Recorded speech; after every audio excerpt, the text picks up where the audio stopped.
And we have rules here, you know that. And if you don't follow the rules, then what are we? I'll tell you what we're not.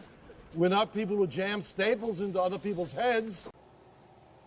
To set up the game, simply shuffle all the cards and deal 6 to each player.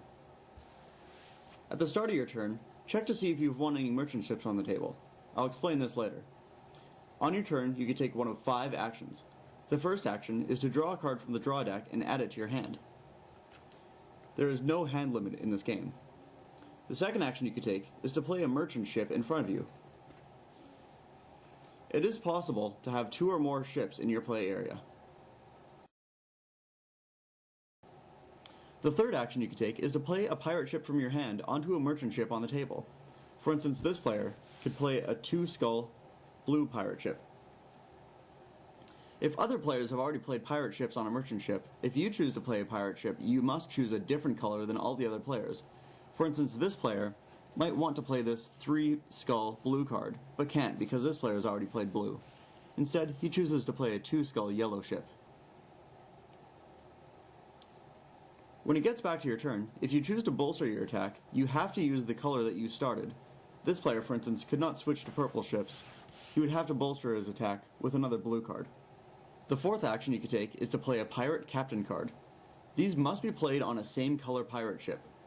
This player then could play a yellow pirate captain ship on his yellow pirate card. Pirate captain cards beat any value of pirate ships and can only be beaten by another pirate captain or the admiral. The fifth action you could take is to play the admiral card. The admiral works the same as a pirate captain with 2 exceptions. First, you cannot use him to attack, he can only defend your own merchant ships. And also, you don't need to have a pirate ship already played to play the admiral. At the start of your turn, be sure to check to see if you've won any merchant ships on the table. If, at the start of your turn, there is a merchant ship on the table where you are beating every other player, then you win the ship. Last turn, I played this purple pirate. This player was unable to respond with a green pirate captain or the admiral, so I have the higher value. I win this card. Place it face down next to yourself and discard any other cards that were in that battle. If nobody attacked a merchant ship that you placed on your last turn, then you win it as well. If 2 or more players have the same attack strength on a merchant ship, the merchant ship may be tied up on the table for a while. None of the players are obliged to follow up their attack, but nobody will win as long as there's a tie.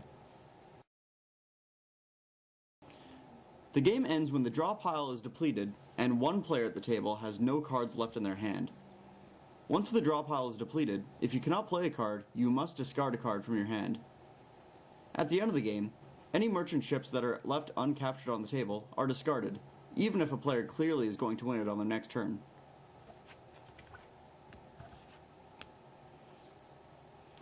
At this point, add the value of all the ships that you've captured, and subtract any ships left in your hand.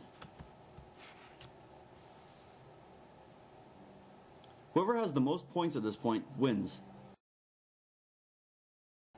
Loot can be played with 4, 6, or 8 players in teams of 2. Partners sit next to each other at the table. The game ends when a team runs out of cards. So if your partner runs out of cards and you still have cards in hand, play will continue. Each player in a team has their own hand, but the team attacks ships together.